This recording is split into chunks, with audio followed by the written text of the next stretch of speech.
সময়ের চেয়ে এগিয়ে থাকাই হলো আধুনিকতা। কথাবার্তায়, চলনে বলনে, পোশাক পরিচ্ছদে, চিন্তা চেতনায় এগিয়ে থাকাই হচ্ছে আধুনিকতা। অমর নায়ক সালমান শাহ এই সব কিছুই ধারণ করেছিলেন, তাই তিনি আধুনিক নায়ক হয়ে উঠেছিলেন। বাংলাদেশের ফিল্ম ইন্ডাস্ট্রিতে ৯০ দশক সময়টা সম্পূর্ণ ভিন্ন ছিল। এই সময়টিতে টোটাল ফিল্মের ইতিহাস থেকে সহজেই আলাদা করা যায়। ৯০-এর শুরুতে নাঈম শাবনাজ জুটিকে দিয়ে যে আধুনিক প্রজন্মের যাত্রা শুরু হয়েছিল, তার পূর্ণতা আসে সালমান শাহর আগমনে। সালমান শাহ এই প্রজন্মের শ্রেষ্ঠ আবিষ্কার ছিল। সালমান শাহর ফিল্মি ক্যারিয়ার শুরুর পর পত্রিকায় যে ইন্টারভিউগুলো এসেছিল, তার মধ্যে তার কথাবার্তার মধ্যে আধুনিকতা ছিল।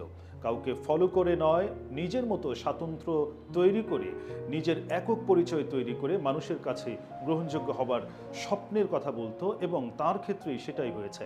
মাত্র ২৭টি ছবি ও ৩.৫ বছরের ক্যারিয়ারেই সেটা করতে পেরেছিল। নিজের জগতে নিজে রাজার মতো ছিল, আর দর্শকের কাছে গ্রহণযোগ্যতা ছিল আকাশচুম্বী। প্রথম ছবি কিয়ামত থেকে কিয়ামত মুক্তির পরেই এই ছবির যে পরিমাণ ভিউ কার্ড প্রকাশ পেয়েছিল, আর কোনো ছবির এত ভিউ কার্ড প্রকাশ হয়নি। ভিউ কার্ডের কথা কেন আসছে?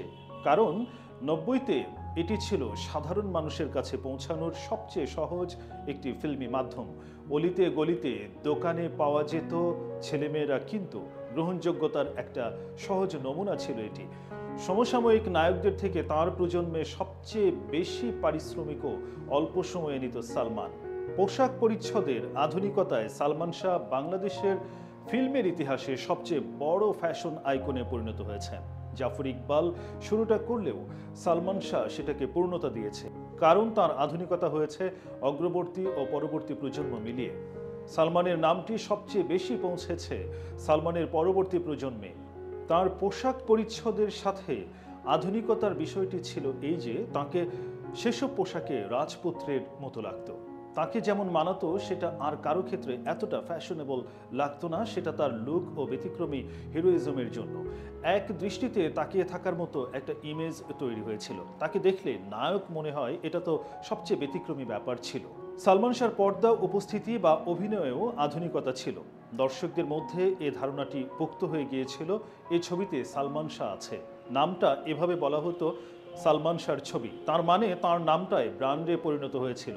এই ব্র্যান্ডে পরিণত হওয়াটা আধুনিকতা অবশ্যই। তার অভিনয়কেও তার ছবিতে অনেক তারকা থাকার পরেও সহজেই আলাদা করা যেত, এবং দর্শকদের মধ্যে আগ্রহ ছিল সালমান শাহর অভিনয় আলাদাভাবে তাদেরকে কি দিচ্ছে সেটা।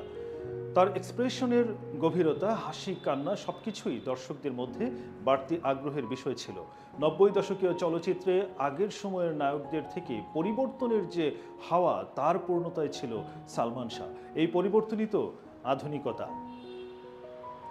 সবকিছুকে ছাপিয়ে গেছে তার সর্বশেষ যে আধুনিকতা, আর সেটা হলো প্রজন্ম থেকে প্রজন্মে তার প্রভাব। ২০০০ পরবর্তী চলচ্চিত্রে যাদের প্রতিষ্ঠা এবং ৯০-এর শেষের দিকে যাদের আগমন, সেই রিয়াজ, ফেরদৌস, শাকিল খান, শাকিব খান, তাদের প্রত্যেকেরই ফিল্মে আসার পেছনে স্বপ্ন বা কারণ ছিল সালমান শাহ। তাকে দেখেই তারা ফিল্মে আসে। কারণটা হলো সালমানই তাদের কাছে সেই স্বপ্নটা তৈরি করে দিতে পেরেছিল। এর বাইরে দর্শকের কাছেও যারা সালমানের সময়ে ছিল না, ২০২৪-এ দাঁড়িয়েও যারা সালমানের ব্যতিক্রমী প্রভাবকে জানার, বোঝার এবং মানার মতো মন তৈরি করে ফেলেছে, তাদের কাছেও সালমান শাহ আধুনিক। রাজ্জাক থেকে শুরু করে শাকিব খান পর্যন্ত যত তারকার নাম করেছে ফিল্মে, তাদের সবার পরেও একজন সালমান শাহ বিশেষভাবে থেকে গেছে, রেখাপাত করেছে সবার মনে। এই বিশেষভাবে থেকে যাবার বা আমাদেরকে প্রভাবিত করার যে বিষয়টা, সালমান শাহ এখানেও আধুনিক। আফসোস, তাঁর এতভাবে থেকে যাওয়াটা সে দেখে যেতে পারল না।